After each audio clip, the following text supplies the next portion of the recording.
तो आज का हमारा टॉपिक रहेगा नंबर सिस्टम। सबसे पहले हम बेसिक जानकारी लेंगे कि संख्या के बारे में।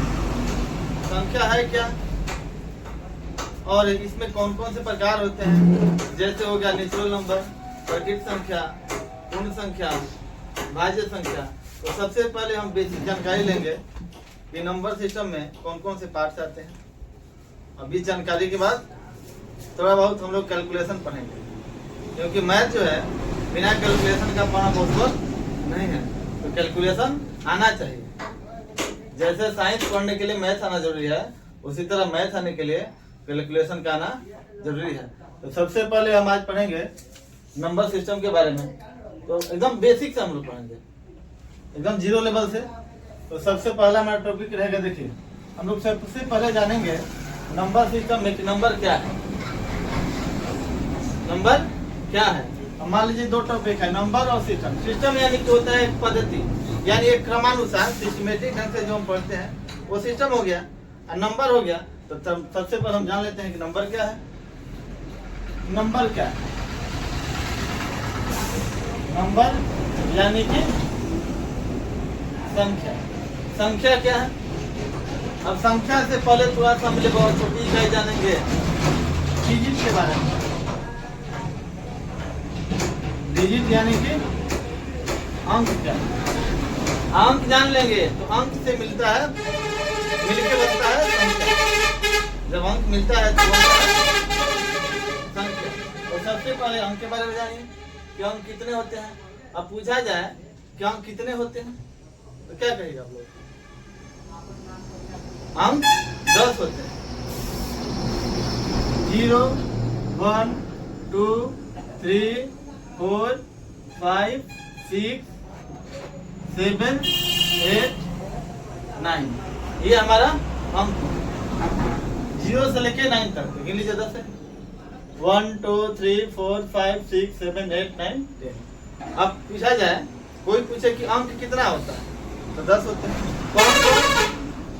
तो 0, 1, 2, 3, 4, 5, 6, 7, 8, 9। यानी एक 0 हुआ और दूसरा हो गया 1 से 9 तक 9 हो, एक 0, 10 हो गया। तो ये हो गया ये अंक हुआ। अब आता है कि संख्या क्या होती है। अब देखिए जितना अंक है इसी को आप मिला दीजिए तो हो गया संख्या। जैसे आप पढ़े हैं कि ए से लेके जेड तक ये 26 लेटर होता है, ए से जेड तक। अब इसी ए से जेड तक आगे पीछे मिलाइए, जितना मीनिंग बनाना है वर्ड मीनिंग बनाते रहिए, करोड़ों अरबों बन जाएगा। बस उसको आगे पीछे फेंकते रहिए, ए को बी के साथ बी को सी से फेंकते रहिए। उसी तरह से अंक हुआ। अब इसको इसके साथ मिलाते रहिए, जितना अंक का संख्या बनाना है बना लीजिए। तो जो हो गया मिला दीजिएगा तो संख्या हो गया। अलग अलग है तो अंक है, अलग अलग है तो अंक है, मिला दीजिए संख्या। जिससे अलग अलग है तो लेटर है, अल्फाबेट, इंग्लिश अल्फाबेट। लेटर है मिला दीजिए तो वर्ड है। उसी तरह से अलग अलग है तो अंक है, मिला दीजिए तो संख्या है। तो संख्या अंकों से मिलकर बनता है, संख्या अंकों से मिलकर बनता है।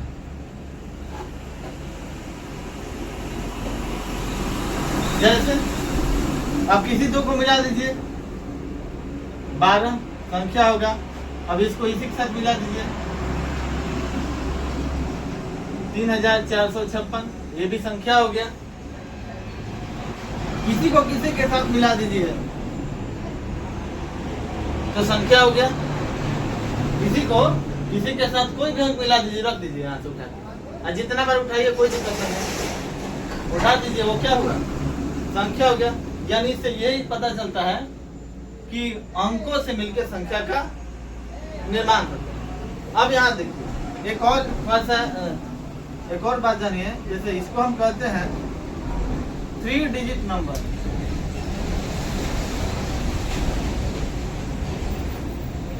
3 डिजिट नंबर यानी 3 अंकों की संख्या। अब इसका क्या मतलब है? अब आप कहेंगे कि पहले 3 है इसलिए 3 अंकों की संख्या नहीं। 3 अंक का मतलब समझिए। अब अंक को याद कीजिए, अंक कौन है, इसलिए हमने अंक बताया ताकि आपको यहाँ समझ में आ जाए कि 3 अंकों की संख्या पूछे। आपको बोलेगा कि 3 अंकों की संख्या लिखिए। अब समस्या की संख्या तो हम जान गए, 3 अंक का मतलब क्या है। तो अंक जानिएगा तो स्पष्ट समझ में आएगा। ये पहला 3 अंक है तो 3 है, इसमें 6 अंक है तो 6 है, 4 अंक है तो 4 है। सबको अलग अलग कर दीजिए, अंक हो जाएगा। तो कितने अंक है इसमें? 3 हुए। एक पहला ये हुआ, ये दूसरा हुआ, और ये इसलिए कहते हैं 3 अंकों की संख्या। आप पूरा मिलके संख्या हो गया, अंक है 3 गो, तो कह देंगे 3 अंकों की संख्या। जैसे ये देखिए, अब इसको पूछा जाए कितने अंकों की संख्या है? 5 अंकों की संख्या, 5 डिजिट नंबर। नंबर को शॉर्ट में ऐसे लिख सकते हैं। तो ये हो गया 5 अंकों की संख्या।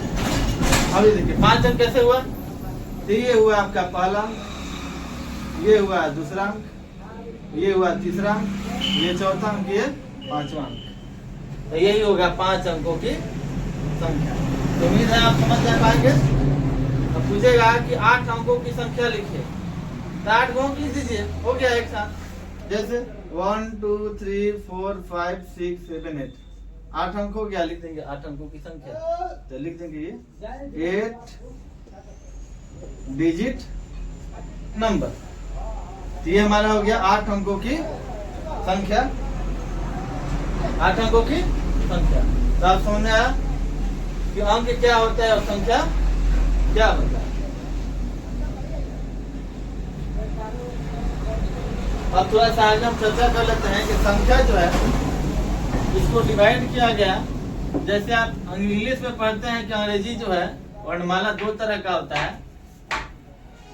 अल्फा, ये वॉवेल और कॉन्सोनेंट। उसी तरह से इसमें भी डिवाइड किया गया, बांटा गया संख्या को। तो ये भी 2 तरह से बांटा गया। थोड़ा सा उसको हम चर्चा कर लेते हैं कि संख्या को 2 तरह से बांटा गया। संख्या पहला हो गया रियल नंबर और दूसरा हो गया इमेजिनरी नंबर।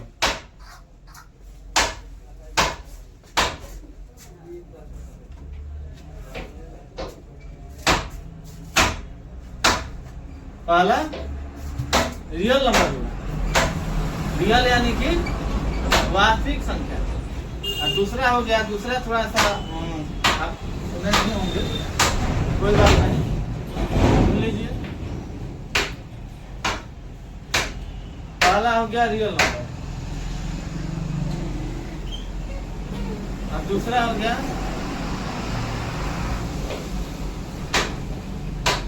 Imaginary number. संख्या 2 प्रकार की, पहला रियल नंबर, दूसरा इमेजिनरी। रियल नंबर का मतलब हो गया वास्तविक संख्या, वास्तविक संख्या। दूसरा हो गया इमेजिनरी नंबर, इसका मतलब हो गया काल्पनिक संख्या। अब ये क्या है? आपने ये नाम सुना होगा, रियल नंबर क्या होता है। आपने अब तक जो पढ़ा वो यही पढ़ा, सिर्फ आपने पढ़ा अब तक केवल रियल नंबर के बारे में। जो भी आपने पढ़ा, चाहे वो पूर्ण संख्या हो, प्रकृत संख्या हो, परिमेय संख्या हो, भाज्य संख्या हो, अभाज्य संख्या हो, सम संख्या, विषम संख्या, जो भी आपने पढ़ा वो केवल रियल नंबर पे पढ़ा। इमेजिनरी नाम नहीं सुना तो हम लोग थोड़ा सा ही चर्चा करेंगे, क्योंकि इमेजिनरी नंबर के बारे में पढ़ना है तो 10th के बाद 11th में पढ़ना है, 11th में ही पढ़ना है इमेजिनरी नंबर। तो थोड़ा सा हम लोग चर्चा करेंगे कि इमेजिनरी नंबर होता है, थोड़ा सा ही चर्चा करेंगे, ज्यादा नहीं। तो उम्मीद है कि रियल नंबर तो आप जान गए होंगे, क्योंकि अब तक हमने जो भी पढ़ा, अब तक आपने जो पढ़ा वो सारा क्या है, रियल नंबर ही है। 10th क्लास तक जो भी पढ़ेंगे वो सारा रियल नंबर ही है।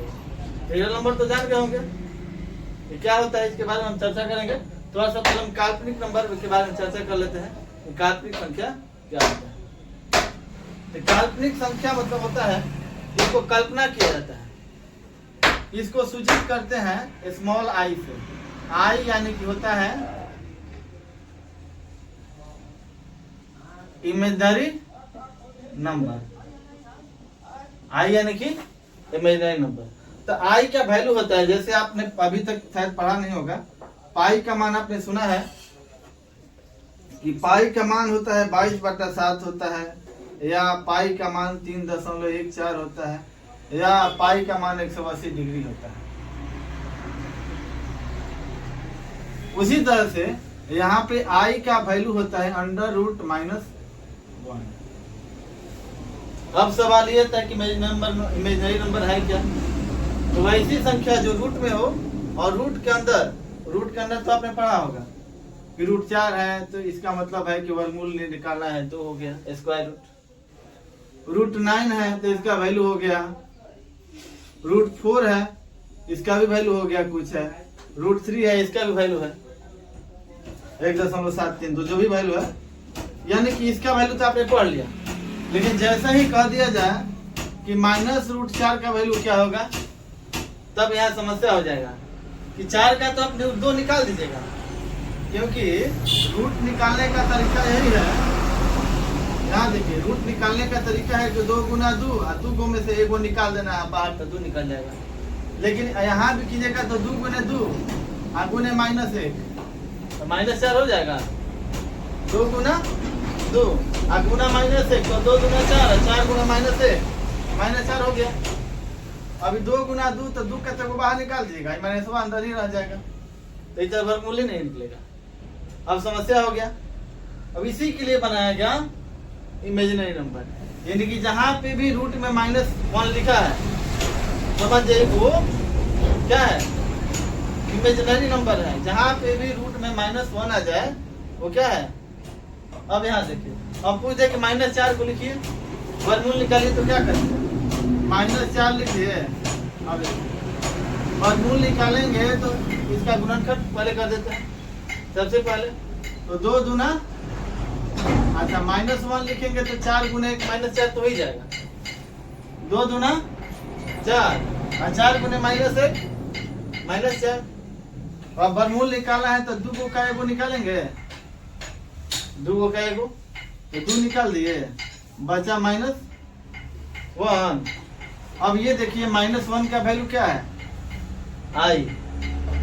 जैसे 22/7 का वैल्यू क्या है, तो 22/7 लिखिए चाहे पाई लिखिए, बात देखिए हुआ, क्योंकि दोनों का वैल्यू क्या है, इक्वल है, तो हम लिखेंगे चाहे ये लिखेंगे। तो उसी तरह से यहाँ पे आई का वैल्यू -1 है, √-1, तो यहाँ पे -√-1 की जगह पर ई लिखेंगे, आई लिखेंगे, हो गया 2i, इसी फॉर्म में हो गया। तो उतना भी साथ मत जानिए, बस आप इतना ये जानिए कि आई को ही हम कहते हैं इमेजिनरी नंबर, जहाँ पे आई का वैल्यू होता है √-1, √-1 होता है i²। अब दोनों तरफ स्क्वायर कीजिएगा तो क्या होगा, अब स्क्वायर का मतलब क्या है, दोनों तरफ स्क्वायर कीजिए तो क्या हो गया, देखिए स्क्वायर कीजिएगा तो -√1 गुने √-1, 2 बार गुना करेंगे ऐसे होगा। इसका स्क्वायर करेंगे, इसको 2 बार लिखेंगे, गुना करेंगे। स्क्वायर का मतलब क्या होता है, जैसे 3 का स्क्वायर करना, इसका मतलब क्या हुआ, 3 गुना 3, ये ना हुआ। तो यहाँ पे अगर हम स्क्वायर करना चाहते हैं, अच्छा पहले यहाँ इधर ही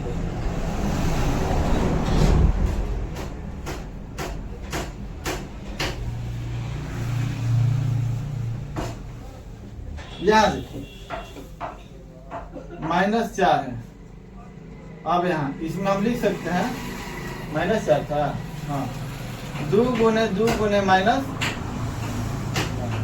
यानी ये तो 2 निकल गया √-1।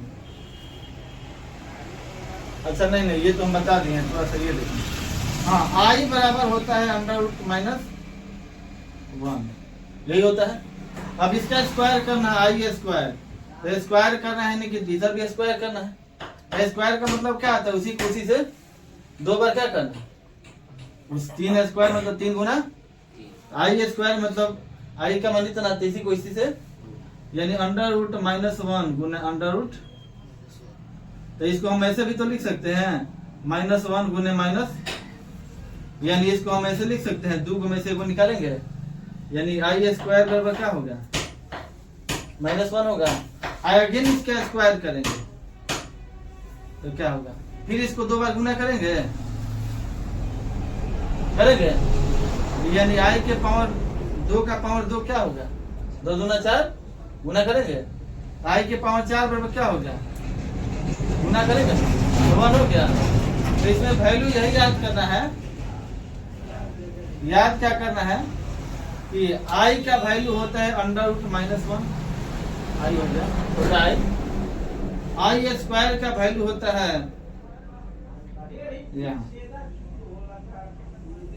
-1, आई का वैल्यू √-1, आई स्क्वायर का वैल्यू -1 और आई के पावर 4 का वैल्यू 1। यहाँ तक कोई दिक्कत, आई का भी याद ही करना है, अब इसमें आपको ज्यादा नहीं पढ़ना है। हाँ, लेकिन ये जान लीजिए, वो पूछे कि संख्या कितने प्रकार के होते हैं, तो आप इतना जरूर बता दीजिएगा कि संख्या 2 प्रकार का होता है, रियल नंबर और इमेजिनरी नंबर, इतना जरूर बता दीजिएगा। ये नहीं कि संख्या कितने प्रकार के, चाहे कोई पूछ दे कि इमेजिनरी नंबर क्या होता है, इमेजिनरी नंबर ये क्या है, ये नहीं होता है, ये किताबें में नहीं है, ये होता ही नहीं है, ऐसा नहीं है, होता ही नहीं है, ऐसा नहीं जो हम नहीं जानते, होता ही नहीं है, तो ऐसा नहीं है, जान लेना है क्या ऐसा भी होता है, तो लाइक हाँ नहीं बच्चा पढ़ा लिखा है तो लेवल का जानता है। ऐसा नहीं कि जितना हम पढ़ेंगे, जितना हम क्लास में उतना ही पढ़ेंगे, थोड़ा सा जारी करेंगे तो सही है, भोजन थोड़े है कि थोड़ा सा और खा लीजिए, नहीं नहीं इच्छा नहीं है लेकिन इतना कर है तो लाइए दे दीजिए खा लेंगे, कोई बात नहीं है कि ज्यादा खा लिए तो अनपच कर दिया, उतना नहीं, लेकिन थोड़ा बहुत एक साथ जानना चाहिए, तो थोड़ा सही जान लीजिएगा इसमें, तो थोड़ा सा ही पूछेगा, कोई पूछ लीजिए क्या